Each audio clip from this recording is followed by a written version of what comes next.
I call the honourable member Trevor Miller. Mr Chairman, I just rise to support the member in this particular decision to divide the bill.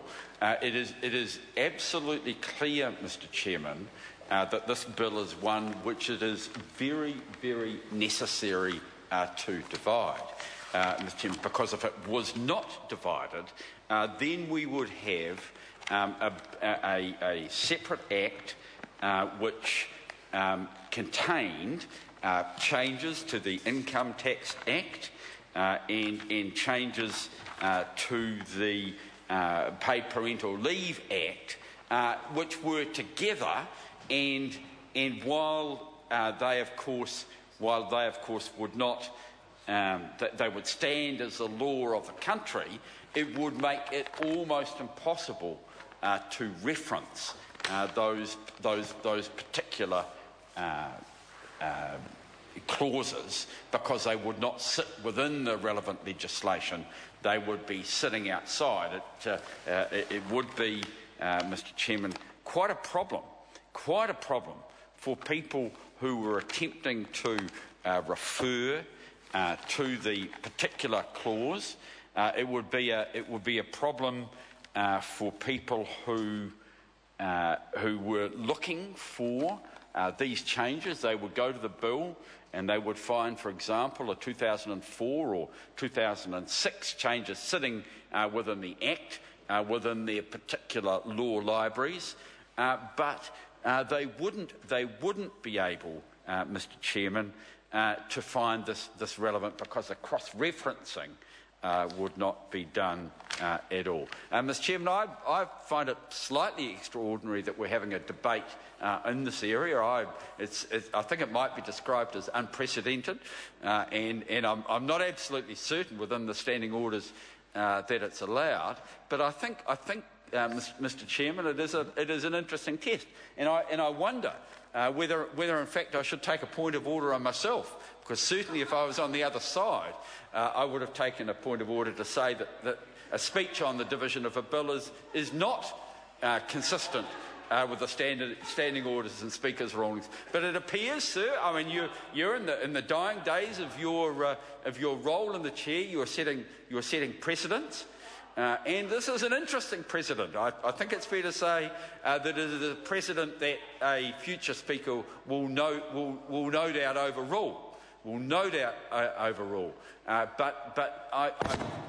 it's not often that I can be 100% supportive of a minister.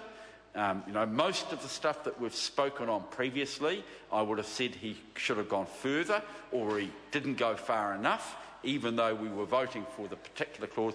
But in the motion that he's moved, that the bill be divided, it is something that we are totally supportive of.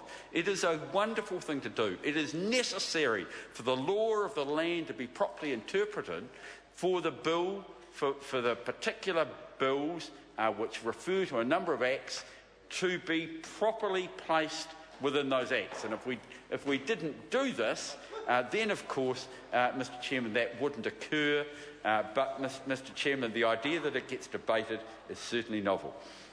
The question is that the motion be agreed to. As many of that opinion will please say aye. Aye. The contrary, no. The ayes have it. Right. You've caught. Okay, now what's the stuff like? Where is this?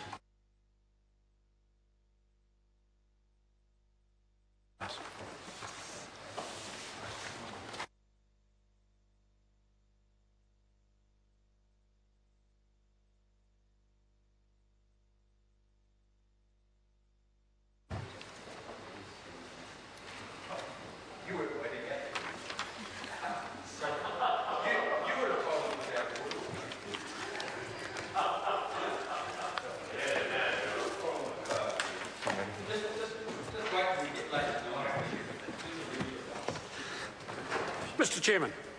Mr Speaker,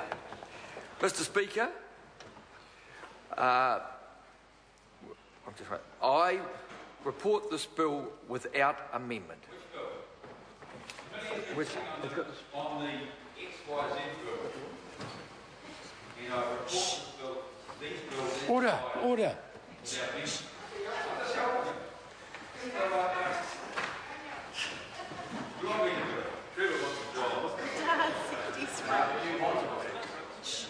Speaker, I report the Budget Measures Financial Support for Newborn Children's Bill, and it's to do with the Paid Leave and Employment Protection Amendment Bill and the Taxation Parental Tax Credit Bill. The question is that the report be adopted. Those of that opinion will say aye. Aye. To the contrary, no. The ayes have it. The Parental Leave and Employment Protection Amendment Bill number 2 and the Taxation Parental Tax Credit Bill are set down for third reading forthwith. Honourable Simon Bridges. Speaker, I move that the Parental Leave